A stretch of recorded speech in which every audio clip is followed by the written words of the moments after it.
Terima kasih Yang Mulia, Saudara Saksi Pak Haryadi Suyuti. Terima kasih Bapak, silakan. Jelas ya suara kami ya? Jelas Bapak. Oh ini mic-nya.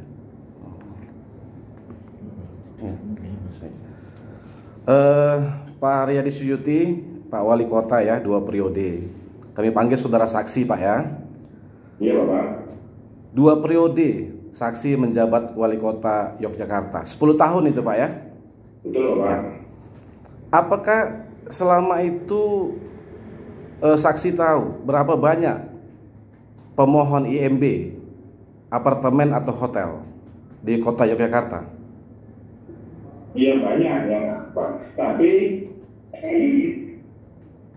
saya tidak ingat saya mengeluarkan perwal baru pada saat saya menjabat menjadi 2017 atau 2000 ini ya Pak, 11 itu bahwa saya memoratorium proses perizinan hotel. Jadi pernah saya moratorium karena banyaknya proses pengajuan izin di wilayah Kota Yogyakarta berkaitan dengan pendirian hotel.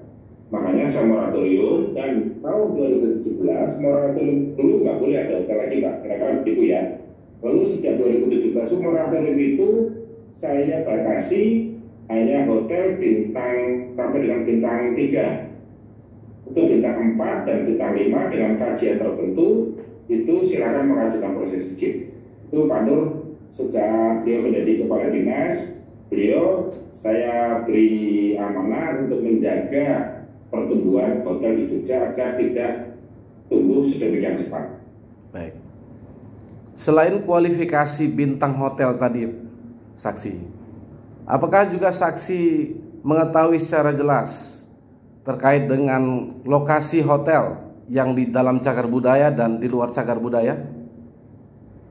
Secara spesifik tadi saya sampaikan Pak Penasihat Hukum bahwa wilayah yang diajukan izin itu sepengetahuan saya setelah ini, sebelum itu karena kan setelah sekarang baru tahu bahwa itu termasuk kawasan cagar budaya dan sebagainya.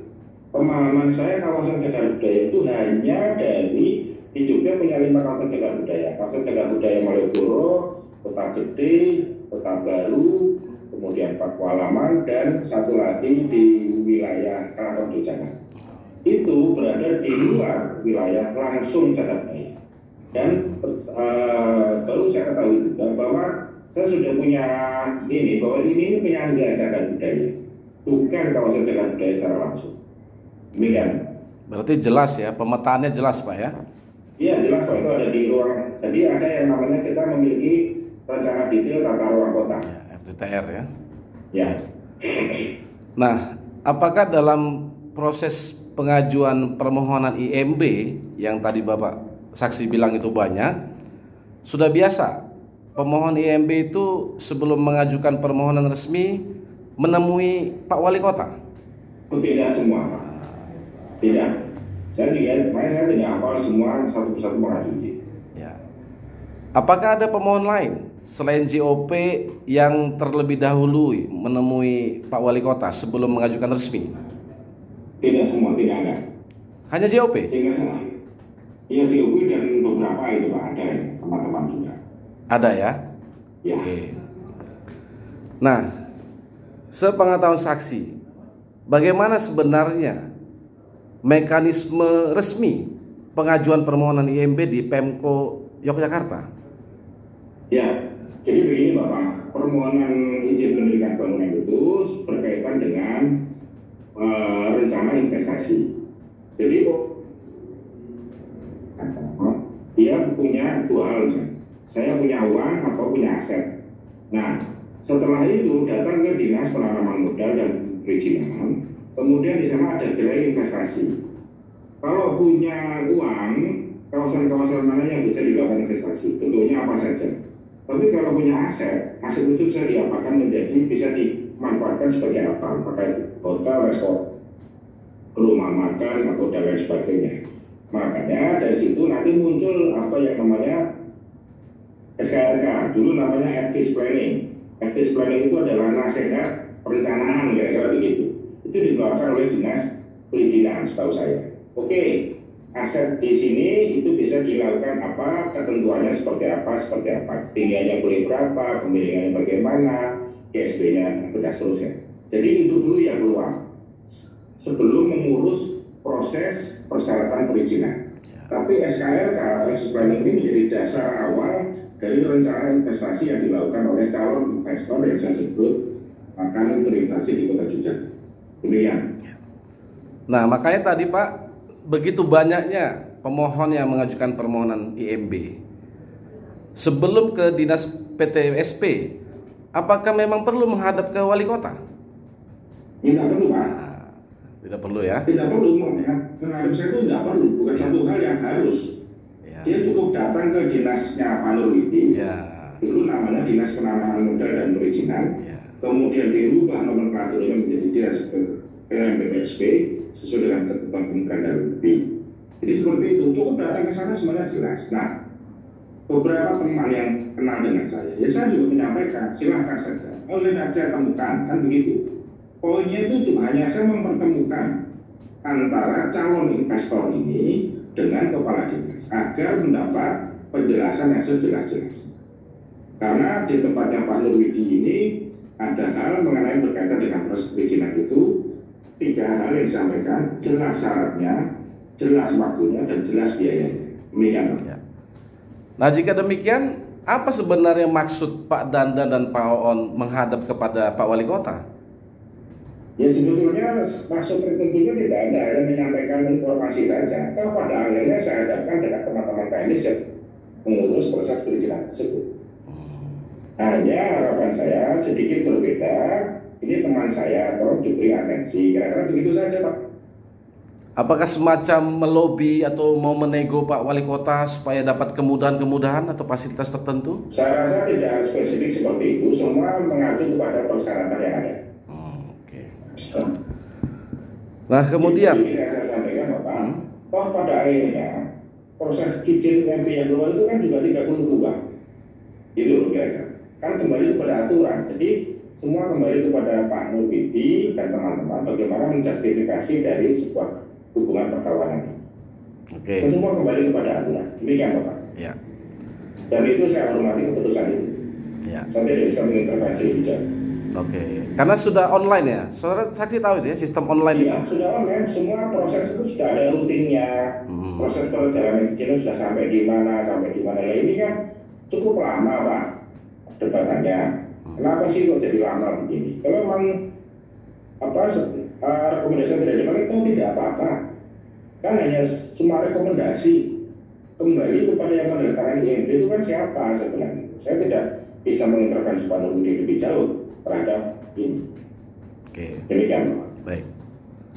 Nah, dari banyaknya permohonan IMB tadi, apakah kepada setiap pemohon itu saksi juga menyampaikan permintaan tanda terima kasih?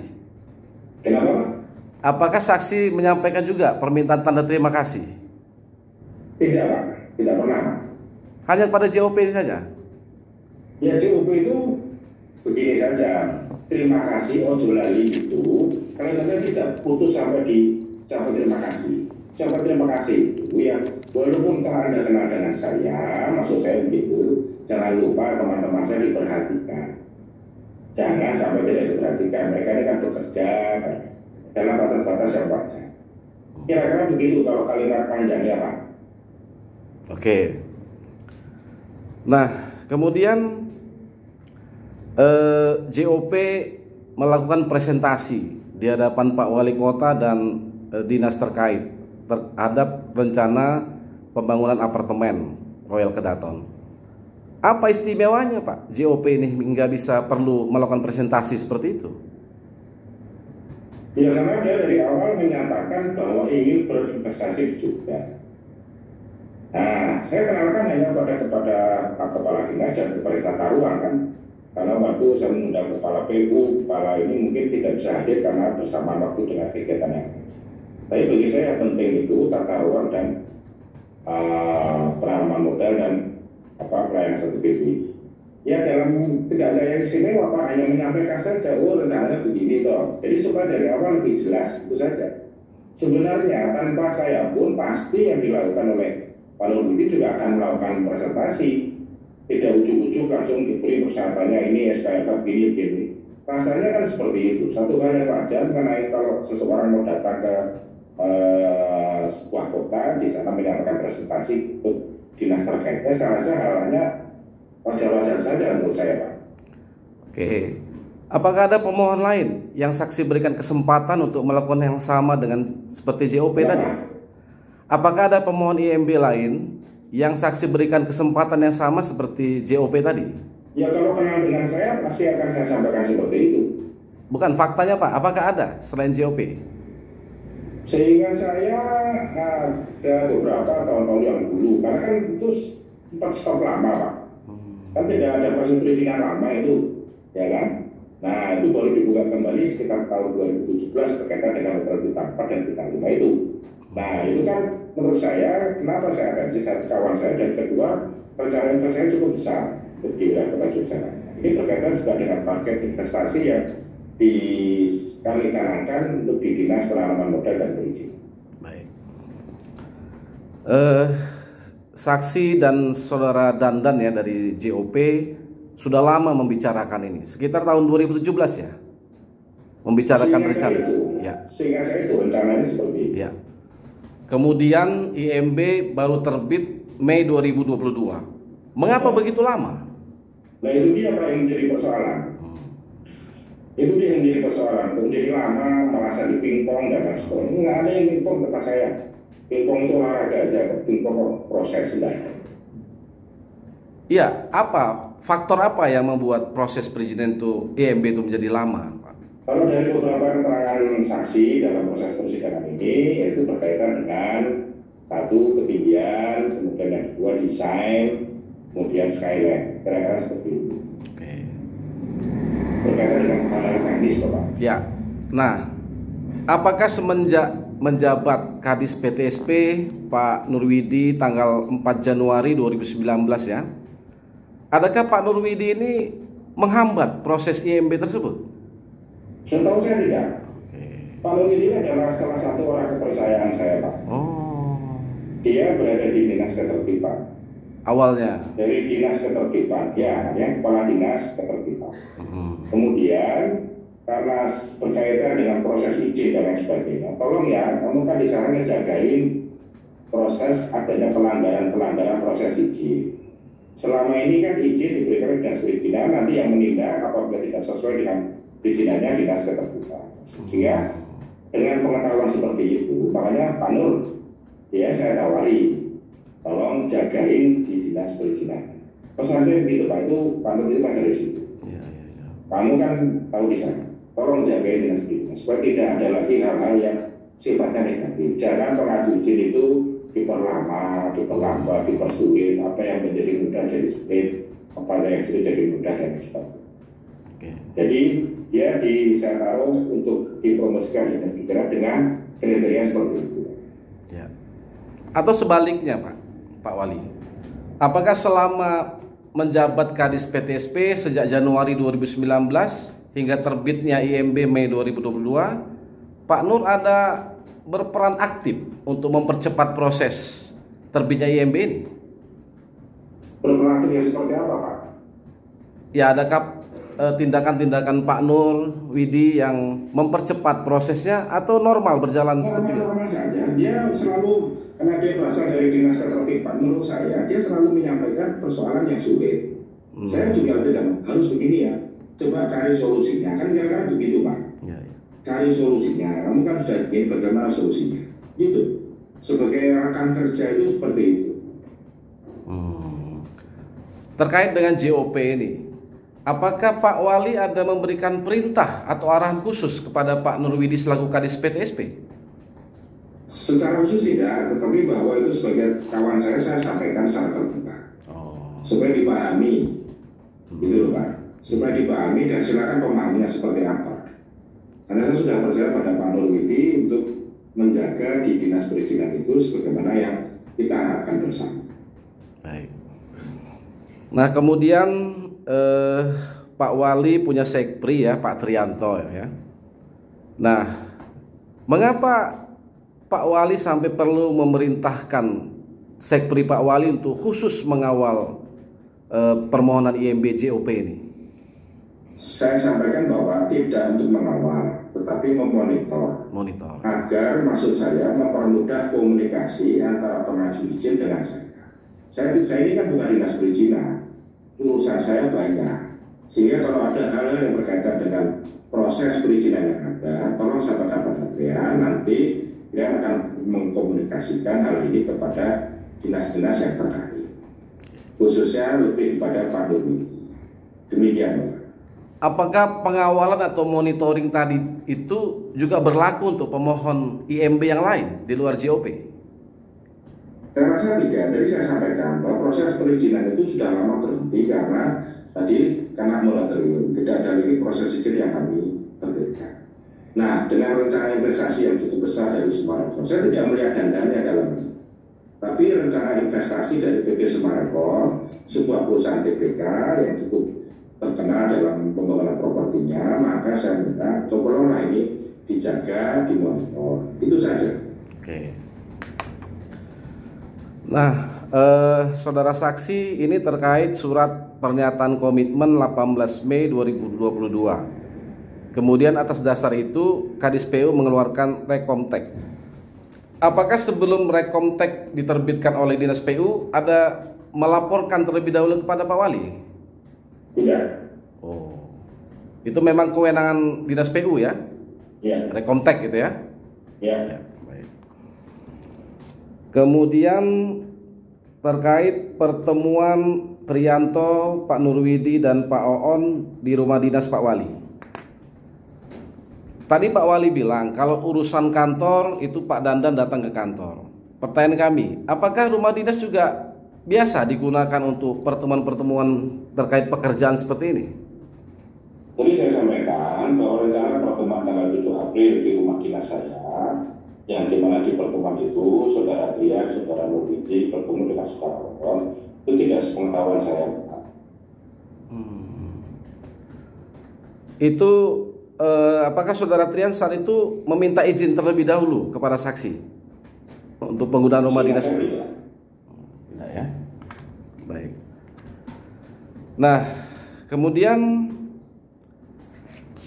apakah saksi pernah menyampaikan, ya Pak Wali pernah menyampaikan kepada Trianto terkait retribusi 0 rupiah? Pak Wali meminta 50% nilai retribusi JOP kepada Saudara On. Jadi pada bulan akhir 2021 itu atau awal saya lupa, kami menerbitkan perwal berkaitan dengan penetapan retribusi 0 rupiah bagi pengaju izin yang melakukan investasi. Baik. Nah, itu awalnya. Lalu kemudian saya tahunya adalah pada saat itu Saudara Trian menyampaikan kepada saya telah dari Kepala Bagian Hukum mengenai rencana pencabutan keuangan tersebut. Ya. Saya tahunya dari situ detail berkaitan dengan proses perizinan yang ada. Pertanyaan kami, adakah permintaan Pak Wali 50% dari nilai retribusi IMB JOP? Saya katakan saya tidak pernah meminta 50% dari retribusi IMB. Oke. Kita lanjut ke surat rekomendasi Pak Wali nomor 640 tanggal 4 Juli 2019. Siapa yang membuat draft surat rekomendasi ini? Wali Satarwang yang mendraft. Ya? Yang mendraft toh? Iya. Wali Satarwang. Ya. 4 Juli 2019, ya kan? Rekomendasi ketinggian yang mulia. Ya. Nah, yang membuat itu berarti Pak Danang ya, Danang Yuliaksono. Pak yang mendraft. Iya, maksudnya dinas tata ruang itu kalau nggak salah Pak Hari atau Pak Wahyu itu, saya lupa. Sudah Pak Wahyu belum ya? Oh ya Pak Hari ya, betul. Ya, Hari Setiawacono. Nah, saat itu apakah dinas tata ruang ya atau Pak Hari sudah menyampaikan kepada saksi terkait SKRK yang diterbitkan sebelumnya itu sudah menetapkan 32 meter. Jadi ceritanya itu adalah permintaan dari saudara Dandan, lalu PT JUP meminta kepada saya untuk bisa memberikan rekomendasi di atas 30. Spontan saya katakan bahwa ya sudah, ini ditelah aja ke bagian dinas tata ruang, betul. Kan saya punya aturan tuh di lampiran sekian mengenai perda, RP dan seterusnya dan seterusnya. Dan itu aja, Pak. Iya. Nah, maka muncullah draft surat itu. Betul. SKRK yang pertama dibuat oleh Dinas Pertanahan dan Tata Ruang. Betul Pak ya? Ya, betul. Sebelum kewenangannya dipindahkan ke Dinas PTSP kan? Jadi sebenarnya awalnya SKRK atau Active Planning itu yang mengeluarkan adalah Dinas Perizinan, Pak. Yang Januari ini Pak, Januari 2019. Ya, itu mungkin itu sudah berubah ya. Belum. Ada aturan yang berubah bahwa SKRK atau Active Planning itu yang mengeluarkan tata ruang ya, gitu ya. Nanti. Tapi pada awalnya, seingat saya, SKRK atau Active Planning itu yang mengeluarkan adalah Dinas Perizinan.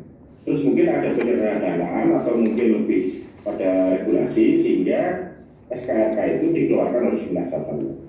Ya. Jadi kalau itu ditarik kembali, itu bukan ini, tapi kembali kepada regulasi awal dulu, di mana Active Planning itu yang mengeluarkan adalah Dinas Penanaman Modal dan Perizinan. Baik. Kami faktanya by dokumen Pak. Ya, Pak. SKRK dikeluarkan Dinas Tata Ruang tanggal 7 Januari 2019. Ya. Ini 32 meter. Saksi tahu? Ya. Oke.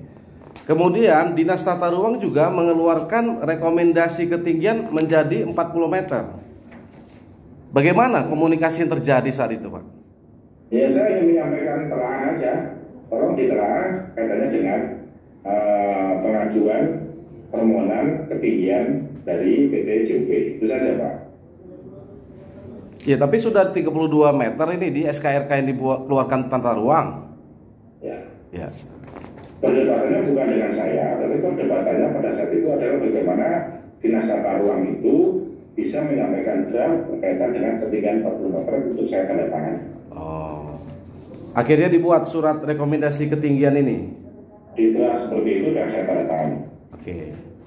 Sebelum Pak Wali Kota tanda tangan, apakah surat rekomendasi ini dilakukan telaah oleh bagian hukum? Saya tidak tahu, Pak. Tidak ada para koordinasi atau apa? Tapi telah saya kepada Dinas Tata Ruang. Tentunya saya tidak tahu, tidak berspekulasi apapun bahwa soal itu dikomunikasikan dengan bagian hukum. Tapi saya tidak menjawab hal itu. Tapi surat itu yang datang dari Dinas dari Tata Ruang. Tata Ruang ya. Baik. Ya. Nah, kemudian surat ini salah satunya mendasar pada surat Kodiklat AU tadi Pak ya? Ya. KKOP itu ya. Sepengetahuan saksi, apakah surat rekom ketinggian Kodiklat AU itu berlaku di wilayah cagar budaya? Saya tidak ingat materi, saya katakan bahwa saya baru tahu juga dari jaksa penuntut bahwa sebenarnya itu nggak berlaku Pak di ini karena itu kawasan cagar budaya. Nah, karena sepemahaman saya itu bukan kawasan cagar budaya secara langsung, tapi itu adalah penyangga kawasan cagar budaya. Demikian Pak. Oke, baik. Kemudian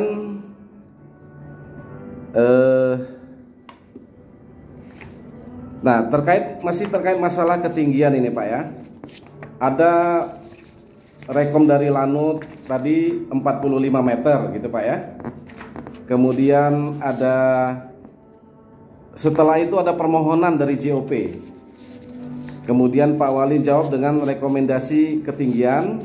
Nah, terakhir ini di Agustus 2020 terbit lagi SKRK yang baru Pak dari Dinas Penanaman Modal. Ya, mengapa masih 32 meter saat itu? Saya tidak tahu Pak. Itu urusan teknis yang tadi saya sampaikan bahwa hal tadi seperti itu silakan dibicarakan dengan saksi terkait. Bukan. Pak Wali kan sudah merekomendasikan 40 meter. Ya, betul. Kenapa masih diterbitkan SKRK 32 meter? Saya yang mereka bukan saya, Pak. Oh, nggak ada laporan saat itu? Tidak ada. Oke. Jadi tetap ya, tidak ada yang berubah, tetap 32 meter ya? Ya. Oke. Meskipun ada rekomendasi Pak Wali? Betul. Dan itu sah-sah saja, karena tadi saya katakan bahwa itu kewenangan dari dinas terkait. Saya hanya memberikan rekomendasi bahwa itu tidak sesuai ketentuan, ya yang ketentuannya seperti apa itulah sudah saya harapkan. Anda tetap baca 32, ya udah 32 keluarin aja kalau memang itu cepat, itu loh maksud saya, jelas. Bukan begitu. Iya. Nah, apakah rekomendasi ketinggian yang Pak Wali keluarkan ini 40 meter ini diketahui juga oleh Dinas PU dan Dinas PTSP? Ya tentunya iya Pak, sebagai referensi untuk rekomendasi dari yang sudah saya berikan. Oh, ditembuskan juga begitu ya? Saya tidak ingat tembusannya, tetapi bahwa tentunya surat rekomendasi ini menjadikan acuan bagi teman-teman terkait dalam melakukan proses tindak lanjut dari perizinan JOP tersebut. Oke, baik. Nah, sekarang terkait dengan keputusan Wali Kota 448 retribusi 0 rupiah. Ini Pak Wali ya. Ya. Ada surat edaran bersama Mendagri untuk apa itu? Mencabut ya? Untuk mencabut Kepwal itu. Ada informasi bahwa ada keputusan bersama Menteri yang mengatakan bisa mencabut keputusan berkaitan dengan retribusi 0%. Namun seingat saya itu ada kata-kata kalau masih belum berproses perda mengenai bagi daerah yang belum memiliki perda peraturan bangunan gedung PBG. Nah, sementara di wilayah Kota Yogyakarta itu proses pembuatan perda persetujuan bangunan gedung itu sedang berproses di DPRD. Oh. Kemudian telah bagian hukum tadi 11 Maret 2022 merekomendasikan untuk mencabut perwal. Telahnya bunyinya begitu. Oke. Tapi saya katakan Pak, telah itu kok disampaikan, kalau itu suatu hal yang penting, kenapa tidak menghadap kepada saya, menyampaikan progresnya, saya sudah sampai mana, itu hanya disampaikan dititipkan di ruang sekitar Wali Kota, itu disampaikan pada saya. Nah itulah yang saya katakan, ini nggak benar nih. Udah kali dulu yang nanti si Bapak Hukum sama Sen 1 menghadap saya mengenai ini kan pencabutan Kepwal Pak. Iya. Kalau cuma ditaruh gitu aja kira-kira ya saya dalam hal ini saya seperti itu. Ini nggak benar nih anak-anak saya. Nah, saat itu sudah sampai mana Pak pembahasan perda di DPRD? Perda terkait ini? Info yang saya terima dari saudara Trian masih ada pembahasan. Oh. Di paripurna, jadi seperti itu Pak, pembahasan di Dewan sudah berjalan, proses perda peraturan bangunan itu sudah berjalan di tempat kami. Terbukti bahwa di proses di Dewan masih ada pembahasan, kan begitu. Nah, apakah pada saat IMB JOP terbit di 23 Mei 2022 tadi, JOP tidak membayar retribusi karena adanya perwal tadi masih berlaku? Saya tahunya setelah di proses persidangan Pak. Oke. Berarti tidak ada retribusi ya? Artinya dia mengacu pada peraturan yang belum saya cantum. Ya, masih mengacu itu. Baik. Berapa sebenarnya retribusi JOP? Dalam proses persidangan saya ketahui bahwa nilai daripada retribusi JOP itu adalah kurang lebih sekitar 900 juta. 900 juta ya.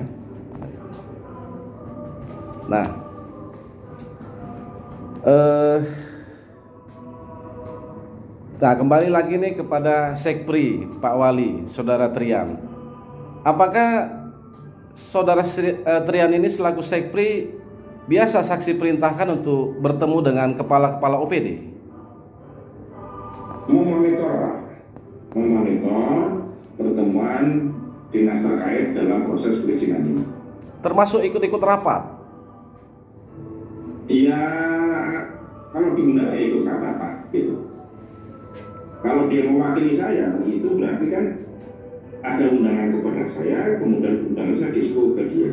Tapi selama ini tidak ada. Oh, oke. Nah, apakah kehadiran atau Saudara Trian tadi menemui kepala-kepala OPD itu selalu atas perintah atau arahan Pak Wali? Tidak, Pak. Maksudnya bisa berjalan sendiri gitu? Ya, sepanjang diperlukan untuk monitoring, barangkali ini kepala dinas lebih nyaman daripada ditanya oleh saya. Dia mengundang aja Trian supaya nanti perkembangan dari itu bisa disampaikan kepada saya. Oh. Kira-kira begitu. Saya lebih pada user saja, bukan pada kebicaraan. Oke. Nah, kemudian itu selalu dilaporkan Saudara Trian kepada Pak Wali? Tidak selalu, Pak. Apabila ada kendala saja. Oh, termasuk kalau mencari solusi juga dibolehkan? Iya, disampaikan. Sampaikan. Ini Pak, ini, oh Pak, ini. Ya. Baik. Sebenarnya kan dinas tata ruang itu, kepala PU itu kan juga dulu kepala dinas tata ruang. Ya. Sehingga dari awal sebenarnya Pak Hari Setio ini mengetahui proses ini, Pak. Oh. Gitu loh. Iya. Jadi kaitannya dengan dinas PU itu berkaitan dengan desain, Pak, bukan pada masalah-masalah. Tapi saya juga heran kenapa kok justru yang mengemuka dari dinas PU itu masalah ketinggian yang dulu surat ketinggian ini juga oleh Saudara Hari Setio selaku kepala dinas tata ruang. Jadi proses PU yang terakhir itu adalah dijabat oleh kepala dinas tata ruang, ex-kepala dinas tata ruang. Demikian Pak. Sepengetahuan saksi, selain permohonan IMB-JOP ini, ada tidak pemohon yang lain itu bermasalah dengan ketinggian dan skyline? Setahu saya tidak. Hanya ini ya? Setahu saya di persidangan ini hanya ini mengemuka masalah. Ya. Terus itu PT JOP itu sepengetahuan saksi apakah sebelumnya pernah membangun apartemen di Jogja? Kenapa Pak? JOP sebelumnya itu apa pernah membangun apartemen di Jogja? Belum Pak. Jadi sekali lagi Bapak, ini bukan kaitan JOP-nya yang saya ini, tetapi lebih kepada siapa di belakang JOP ini, siapa brand yang mau dibangun ini. Itu menggunakan nama besar Sumarekon. Jadi JOP yang kepanjangan tangan dari Sumarekon. Jadi seperti itu. Oh, sejak awal saksi udah tahu itu ya? Ya kan, dan dia menyampaikan pada saya. Di awal menyampaikan pas tanah yang dulu itu, saya karo Suryo itu, yang dengan Suryo itu, saya jual ke Sumarekon. Begitu. Oh iya. Ya wes, harus dipakai ya sekarang mau dibangun hotel kan. Gua rasa hotelnya kayak hotel itu baru saja saya moratorium nih, begitu. Coba yang lebih usable dan lebih manfaat bagi masyarakat. Hanya pada calon wisatanya di Jogja. Apartemen masih jalan. Ya. Kira-kira begitu. Oh, jadi sebelumnya Sumarekon belum ada membangun hotel atau apartemen di Jogja? Tidak ada Pak. Baru di JOP itulah bahwa Sumarekon melakukan investasi di Jogja. Itu setahu saya. Ya. Baik Pak Wali, terakhirlah ini dari kami. Sudah puluhan tahun Pak Nurwidi ini mengabdi sebagai ASN atau PNS di Pemko Yogyakarta. Bagaimana menurut Pak Wali selama ini kinerja beliau, loyalitas dan sebagainya? Baik Pak, untuk itulah maka Pak Nurwidi ini ditanya pendapat. Terakhir yang mulia. Ya saya sampaikan aja yang mulia. Ya. Nurwidi ini adalah Ini aja, biar tidak murni pendapat, tapi paling tidak ada fakta-fakta yang menjadi pendukungnya. Misalnya pernah nggak memperoleh penghargaan atau pernah dapat sanksi, itu baru bisa. Tapi kalau pendapat yang sifatnya subjektif ini yang bisa ya. Baik yang mulia. Saya kembalikan dulu ke penasihat hukum. Silakan. Tadi pertanyaannya silakan disesuaikan yang tetap mengacunya pada fakta-fakta yang diketahui oleh saksi ya. Ya. Apakah ada prestasi atau penghargaan yang pernah diterima oleh Pak Nurwidi selama menjabat ASN ini, Pak Wali? Baik. Jadi Pak Nurwidi ini saya tunjuk atau saya angkat menjadi kepala dinas perizinan bukan hanya semata-mata kedekatan subjektif. Tapi prestasi dia di bidang penertiban Kota Yogyakarta cukup bagus. Dan saya kenal orangnya loyal kepada pimpinan.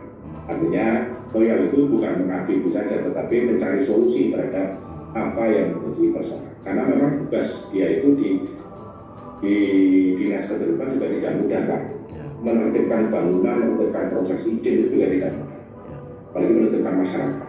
Nah, itu kemudian saya percaya untuk menjadi dinas perizinan. Di dinas penanaman modal dan perizinan selalu saya sampaikan, Pak Nur, mindset Nur itu bukan pada perizinan. Perizinan itu hanya kata kedua, depannya adalah penanaman modal, sehingga harus ramah kepada investor, memberikan solusi kepada investor bagi yang ingin berinvestasi di Jogja untuk perkembangan ekonomi. Jadi dilihat dulu manfaatnya kenapa. Proses izin ini mengikuti daripada proses investasi tersebut. Dan di dinas perizinan ini menjadi dinas PMPTNS itu juga tidak mudah. Jadi dikatakan bahwa kita ini sebenarnya sudah tuntas pada perizinan, sudah satu pintu. Jadi saya katakan sekarang satu pintu, tapi ada ketentuan Kemendagri itu menjadi pelayanan terpadu satu pintu. Nah sekarang bagaimana dalam bahasa saya dengan Pak Nur, ini para mundur Pak Nur. Kita sudah sampai di depan, kalau harus mundur lagi. Kan dulu sudah semuanya selesai di perizinan, ya kan? Karena penanaman modal. Nah, beliau ini juga secara intens berkomunikasi dengan Kementerian Dalam Negeri untuk meluruskan nomenklatur tersebut. Dan akhirnya juga bisa Kota Yogyakarta ini meraih apa yang dikehendaki oleh pelayanan satu pintu. Yang dalam kata lain itu adalah pola perizinan. Sebelum saya purna, saya sudah juga meresmikan mall perizinan yang dibangun dengan susah payah oleh saudara Lutfi dengan komunikasi atau bantuan sanitaris dari Kementerian Dalam Negeri. Itu prestasi dia. Cuman ya tadi akhirnya sayangnya kita berakhir di apa seperti ini Pak. Itu saja. Iya. Terima kasih Pak. Baik, terima kasih Yang Mulia, terima kasih ya. Pak Wali Kota. Ya, terima kasih Pak. Baik, cukup ya. Cukup.